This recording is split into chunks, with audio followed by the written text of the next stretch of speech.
de todas las variables económicas vamos a conversar con Damián Dipache, que ya está conectado con nosotros. Dami, ¿cómo estás? ¿Cómo va, Rocío? Buen día. Buen día. Bueno, hay hoy ciertamente mucha información más allá del escenario de incertidumbre con las medidas, ¿no?, que anunciaron ayer antes de que abra el mercado. Y bueno, esto que la primera pregunta, Dami, es si te parece que el resultado tuvo una incidencia importante para que estas medidas se tomen o tal vez la negociación con el Fondo Monetario Internacional. Bueno, mira, en principio es interesante saber que ayer a la mañana, cuando se produjo la devaluación del peso frente al dólar, el tipo de cambio oficial mayorista 22%, 14:35 el Fondo Monetario Internacional hace un comunicado. Ese famoso comunicado mostraba que Argentina efectivamente venía haciendo las tareas en relación a lo acordado con el Fondo Monetario, por lo cual uno hace suponer que ante un resultado adverso en las elecciones por parte del oficialismo, esto se iba a dar. ¿Qué decía el comunicado de Juli Kozak? Valoramos las acciones políticas recientes de las autoridades y el compromiso de salvaguardar la estabilidad, reconstruir las reservas y fortalecer el orden fiscal. ¿Qué significa esto? Bueno, efectivamente esto estaba ya hablado con el Fondo Monetario Internacional y aquello que se vio en el tipo de cambio oficial mayorista, recién lo escuchaba recién al colega, efectivamente generó que la incertidumbre sea mayor, se retiraron la oferta del mercado y tuvimos, bueno, una devaluación en el paralelo muy pero muy fuerte también en la jornada de ayer. Sí. Como decías, bueno, pareciera ser que esto entonces ya estaba conversado, incluso fue lo que se mantuvo o que mantenía en vilo a todos los analistas económicos que no daban tan por sentado que llegue ese desembolso justamente en el mes de agosto por parte del FMI. Ahora con esto claro, en ese punto en particular podemos estar tranquilos. Sí, yo creo que hay dos situaciones. Si vos me decís, Damián, ¿te hubieses imaginado una devaluación en la jornada de ayer? De ninguna manera.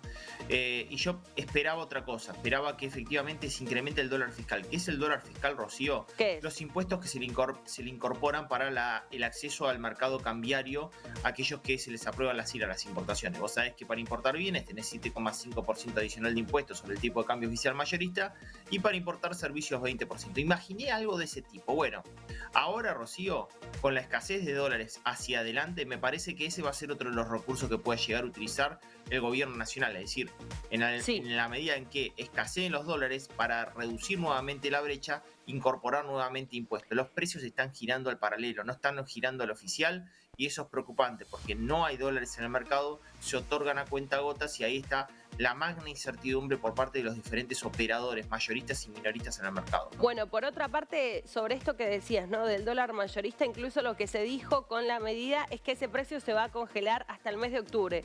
¿Qué tan probable te parece que en este contexto eso se pueda mantener? Los precios de la economía se pueden congelar cuando vos tenés el stock suficiente como para poder mantener ese precio. La pregunta es, de acá hasta octubre, ¿garantiza este desembolso del Fondo Monetario Internacional que ese stock de dólares efectivamente sea suculento?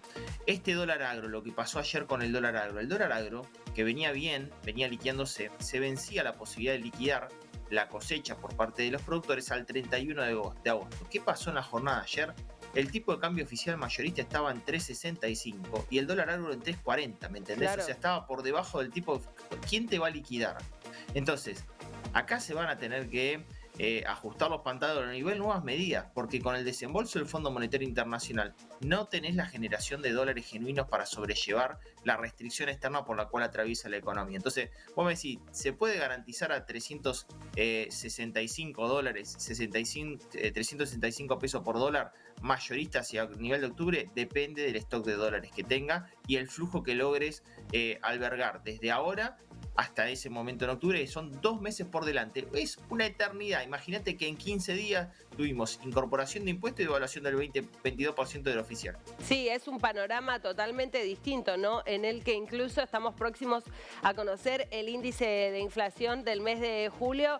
Todos dicen, la mayoría de los analistas, una foto totalmente desactualizada. Habrá que ver qué pasa con el mes de agosto, más allá de que lo estamos transcurriendo, sobre todo con los acuerdos de precio. Y Dami, hoy escuchaba incluso un analista hablando de qué va a pasar con el precio de los combustibles, ¿no? Porque son justamente los propietarios de las estaciones de servicio que dicen que a este momento no están teniendo margen, incluso se denunciaron remarcaciones no hechas de forma oficial en la nafta, ¿no? En la nafta y en el GNC.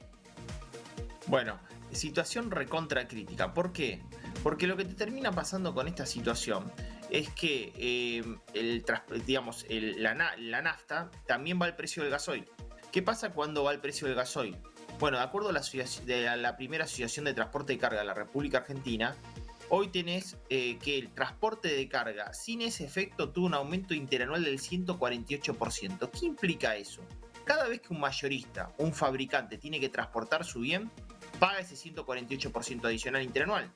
Pero además lo paga el minorista, pero además lo paga cada una de las veces y recorridos que tiene que hacer un bien a lo largo de toda su cadena de valor agregado. Entonces, imagínate que a esta inercia inflacionaria, si vos le sumás, obviamente, la quizás necesaria, porque reitero, los precios se determinan por el stock presente y nadie está dispuesto a mover su stock si efectivamente el precio está por debajo de su margen de beneficio y ganancia. Bueno, ese va a ser un adicional importante. Es muy buen punto el que haces, porque efectivamente cuando aumenta la nafta nosotros nos preocupamos por el auto particular. No, señores, preocúpense por qué está pasando con todos los bienes y servicios que ustedes compran en la economía, porque se están transportando también a ese valor diferencial, ¿no? Sí, sí, sí. ¿Qué va a pasar también, ¿no? Con la tasa de interés? ¿Qué va a pasar con las personas, ¿no? Que tienen su dinero en plazo fijo cuando se venza, más allá de la actualización que se hizo? Y obviamente la pregunta es si eso se va a ir a dólares. Bueno, yo creo que ahí el gobierno ayer tuvo un buen manejo de la situación, porque muchos me preguntaban, tanto el domingo con el resultado de las elecciones, como en el comienzo de la jornada de ayer, qué hacían con sus pesos en el plazo fijo. Y estaba esa incertidumbre. Cuando empieza a correr eso es muy peligroso. Sí. Porque hoy hasta incluso por WhatsApp se maneja, ¿viste? La incertidumbre 100%. a veces con fakes, o sea que o te van a quedar o van a darte un bono o no te van a dar los dólares, ¿qué hago con el plazo fijo? Bueno, la suba de tasa fue considerable, 118%, y te está dando una tasa mensual del 9,7%. Frente a agosto perdiste por goleada. Frente al mes de septiembre, yo creo que como máximo podés estar empatando. Lo que sí te garantiza que si vos tenés capital más interés y vas renovando tu plazo fijo todos los meses, hoy la tasa efectiva es del 204%. ¿No? ¿Qué quiero decir? Ese número es impresionante. Sí. Hacenos el ejemplo, por ejemplo, con 100.000 pesos. ¿Qué pasa si yo tenía, antes de esta medida, 100.000 pesos a plazo fijo? ¿Cuánto tenía de interés y cuánto tengo ahora? Bueno, si vos tenías 100.000 pesos de plazo fijo a la anterior tasa de interés, efectivamente a un año ibas a tener un rendimiento nominal de aproximadamente 254.000 pesos. Vos pusiste 100.000 pesos cuando iniciaste el periodo 0, el mes 12 tendrías 254.000 pesos. Ahora, efectivamente, tendrías 358.000 pesos, ¿viste? Es una diferencia muy importante el rendimiento del plazo fijo. Pero, ¿qué pasa? ¿Qué es lo que el gobierno quiere garantizar de esa manera? Que obliga al ahorrista a que siempre, todos los meses, renueve su capital más intereses, ¿bien? Sí. Y obliga a los que tienen los tenedores del ELIC, estamos hablando de los bancos, a que cuando renueven efectivamente las letras o llame una licitación de nuevas letras de liquidez, las tomen a una tasa de interés mayor. Bueno, esto también va a ser una bomba para el próximo gobierno, porque efectivamente vamos a ver efectivamente qué pasa con todas esas letras. Detrás de las letras está el plazo fijo de la gente. ¿Cuántas letras hay hoy en poder de los pasivos remunerados del Banco Central de la República Argentina? 23 billones de pesos. 23 billones de pesos. Es una locura la cantidad de letras de liquidez. Detrás de eso está los plazos fijos de la gente. Reitero, frente a la inflación interanual proyectada, me parece que el plazo fijo le va a ganar. Frente a la evolución del tipo de cambio y la depreciación del peso, no tengo la más mínima idea. Lo único que te digo es que al viernes todavía el plazo fijo le ganaba en el acumulado enero, agosto al dólar. Hoy perdió por goleado. Bueno, es que el dólar blue incluso estaba atrasado, ¿no, Dami? Es muy interesante ese dato que vos dabas, sobre todo cuando hablamos de la brecha cambiaria. No sé exactamente en qué porcentaje está hoy, pero ha estado mucho más amplia, ¿no? En otros momentos. Y en ese contexto te pregunto también, ¿qué va a pasar con los acuerdos de precios? Sin duda, ¿no? Con los productos de la canasta básica, los productos de consumo masivo, paralelamente también si tenemos algún comentario de lo que va a pasar con las paritarias, ¿no? Y en relación también a todo esto que venimos analizando. Bueno, gran pregunta. En principio, el gobierno incorpora un nuevo interlocutor para el acuerdo de precios. Su nombre, Guillermo Michel, es el titular de aduana. Fue designado por Massa para generar el nuevo acuerdo de precios con las empresas. ¿Por qué designa al director de aduana? Bueno, porque efectivamente hoy el problema que tenés para la formación de precios es, ¿te voy a dar dólares para los insumos o no? Y además, ¿sabés qué? La contraprestación de vos formar parte del acuerdo de precios, que puedas acceder al mercado, al MULC, al mercado libre y único de cambio mayorista, y que te apruebe la CIRA.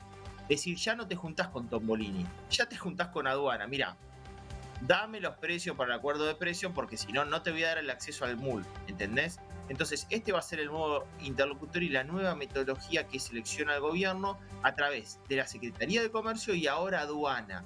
Tenés que participar del próximo programa de precios cuidados, porque si no, no va a haber dólares para que importes. Bueno, esta es la nueva situación.